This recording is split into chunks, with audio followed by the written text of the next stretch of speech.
presently the fossil fuels, coal, oil, and gas, but we're transitioning to renewables of wind, solar, hydro, and biofuel. And 85% of our energy presently comes from these fossil fuels, but notice that this yellow bar is the CO2 coming from coal, oil, and gas, and it's huge.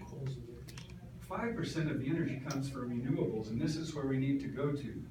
Low cost, low carbon, because notice the yellow bar of CO2 is very low for hydro, wind, and solar. Solar is shown as a little more expensive, but wind and hydro less expensive than natural gas. So we're already at, well below parity when this was made for wind energy. So now, this is the new thing. In 2016, in December of this year, we have reached parity of energy price, of solar with fossil fuel here in Southern California. And obviously a little further north, that's going to happen next year and the next year. Can you explain further? I don't Okay, understand. so in Southern California, if you look at the wholesale price of energy you get from photovoltaic cells versus natural gas and generators, the price is about 4.5 cents per kilowatt hour right now. Next year. For both? For both. Okay. That's price parity. And that's a big deal because this means that, well, the transition should naturally happen if we're just going by pure economics. But inertia of the economic system means it takes time. The energy war means they're trying to stop it from happening, okay? But renewable energy needs solar, wind, hydro, and biofuel, and with wind it's already cost effective, so that in Oregon, for instance, it's been growing 25% per year, and if we continue that, then by 2025 we'll be at 50% of our energy needs. So this is a big deal. I mean, and all over the plains they're doing it, but the even bigger deal is that we are going to go to nuclear energy. And by that I mean solar energy. Because solar is nuclear. It's just a big hydrogen ball of gas going through fusion out there. It's all the energy we will ever need.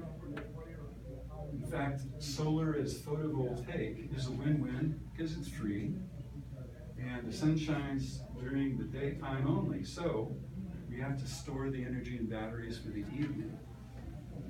If you look at the price of solar energy coming down from over $100 per watt back in 1975 to about 2005, suddenly solar takes off.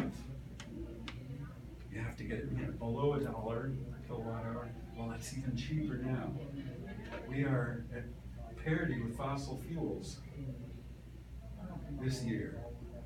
And this is then the beginning of the end for fossil fuel, right?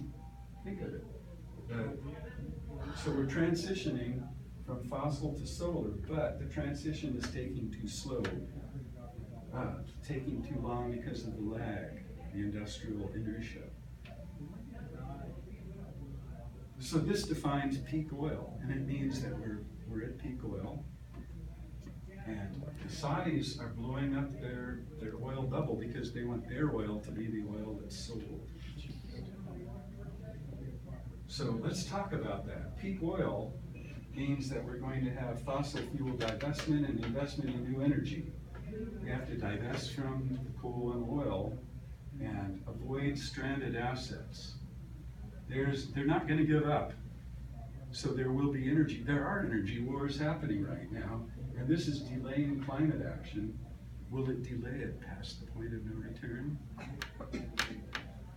But at the same time, we're going to have a clean energy business boom. This is a huge opportunity now. It happens once in the civilization. And warming is happening now too. But so we have to fight for our children and our planet. And this is not really happening in the future. This is happening now. That's what I have to tell you, is that it's not someday anymore. It's not out there on that someday aisle where, someday I'll get some solar cells, someday I'll get an electric car. It has to be right now. Okay, so this is the Sheikh Yamani, the former oil minister of Saudi Arabia, and he said something interesting. Stone Age didn't end for a lack of stone. Think about that. So this is a historic moment because the Saudis are seeing that this is the end of oil age coming, and they're opening the valve on their carbon bubble to make their oil. You know, you just turn a spigot, it comes out of the ground. You don't have to like mine it out of the Alberta tar sands or anything.